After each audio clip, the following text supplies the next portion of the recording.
Ya. Sekarang kita lihat dari segi hashing. Ya. Nah, hashing itu ada dua. Ya. Ada message digest 5, ada secure hashing algorithm. Sebenarnya ada lagi yang lain, cuman ini yang terkenal. Ya. MD5 ini less secure, kurang secure, tapi cepat. Ya. Tapi dengan adanya resource CQ yang sekarang, SHA ini juga sudah bisa ngimbangin. Ya. Ini lebih secure. Ya. Apa sih gunanya hashing? Ya. Hashing itu tadi kayak stempel untuk mendeteksi data ini kena temper apa enggak. Temperingnya ada gitu kan, tempering detection ini. Kalau data ini berubah, nanti langsung kelihatan gitu kan. Segelnya pasti robek gitu kan, karena datanya udah berubah di dalamnya. Segel amplopnya. Nah, MD5 sama SHA ini mirip-mirip sebenarnya sama enkripsi. Kalau kita punya kata Rahman gitu kan. Nah, kata-kata Rahman ini akan di hashing jadi misalnya A1123 misalnya. Nah, kalau saya rubah jadi R-nya besar gitu kan, Rahman misalnya di sini, ini akan berubah menjadi 4Q234 misalnya. Jadi dia bisa mendeteksi sedikit saja perubahan, hashing-nya pasti berubah. Nah, mungkin pertanyaannya, kalau ada hashing, kenapa ada enkripsi? Kalau ada enkripsi, kenapa ada hashing? Ini berdua komplementari. Jadi nanti kita punya A, tanda pagar, tanda seru seperti ini, titik. Nah, di sini ada A1123. Artinya, ini adalah enkripsinya. Tapi bagaimana kita tahu ini enkripsi memang punya dia untuk siapa? Nah, kita bisa ngecek ini ya, A1122-nya. Jadi komplementari antara confidentiality sama integrity. Nah, yang jadi masalah adalah hashing itu, ya, algoritma hashing itu one way function. Kayak kita beli apel, terus kita jus. Jusnya nggak bisa dijadikan apel lagi. Beda sama enkripsi. Enkripsi ada istilah namanya dekripsi. Hashing tidak ada namanya istilah de-hashing. Itu nggak ada. Nah, berarti gimana? Kalau dari confidentiality, enkripsi, target hacker adalah gimana cara nge-crack enkripsi. Tapi kalau dari integrity, dari hashing, dari checksum, target hacker adalah menggunakan rainbow table. Ya, rainbow table.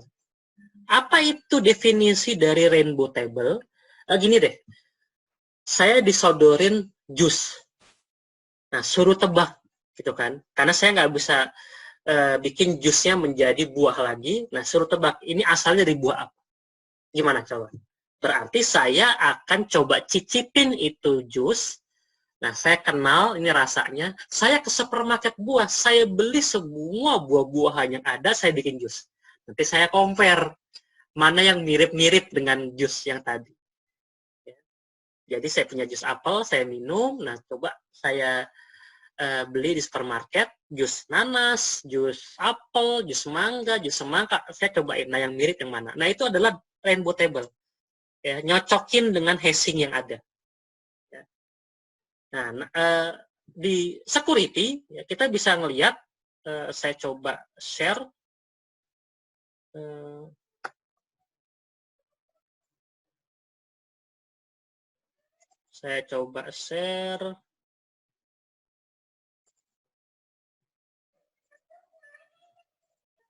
Nah, ini coba MD5 hash generator.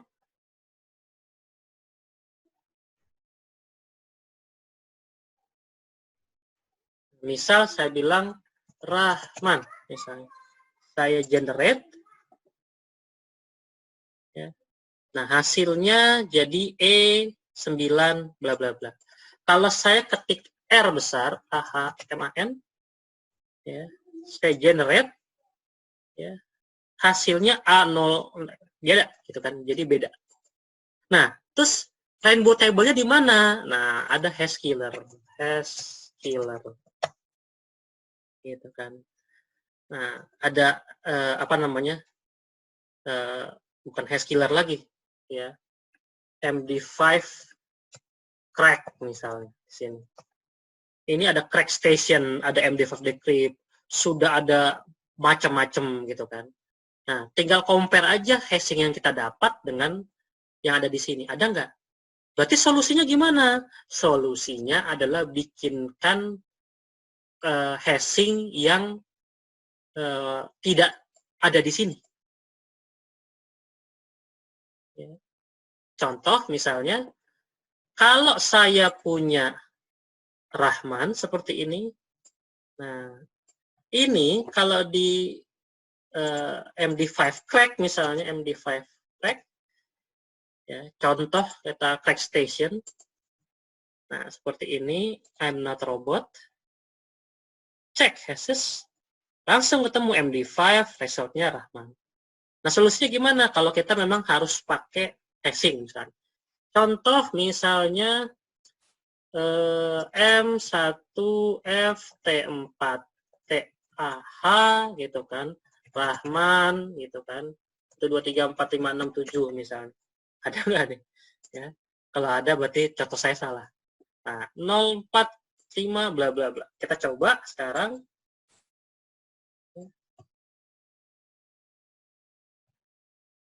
Mnat robot.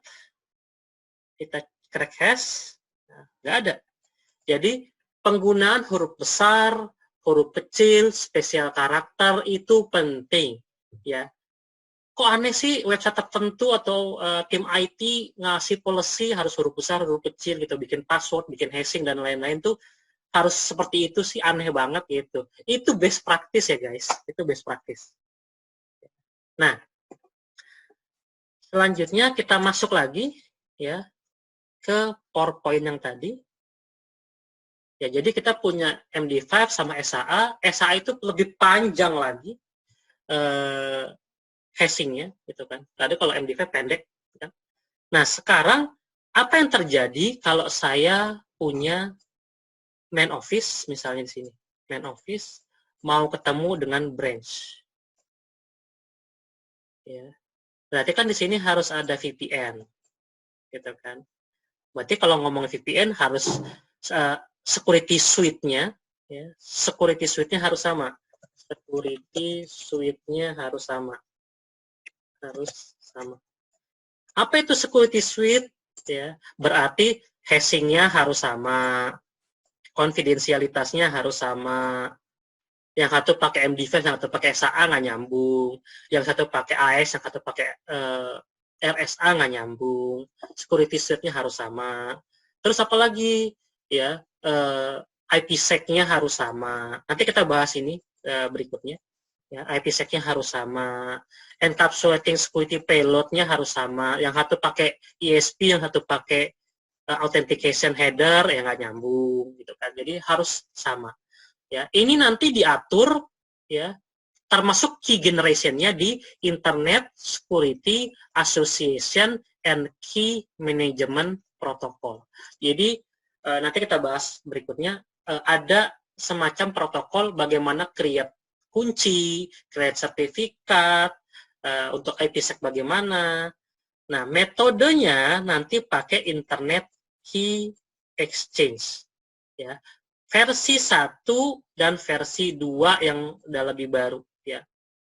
Versi lebih 2-nya yang udah lebih bagus, sudah mendukung heartbeat, sudah mendukung NAT transversal, dan lain-lain.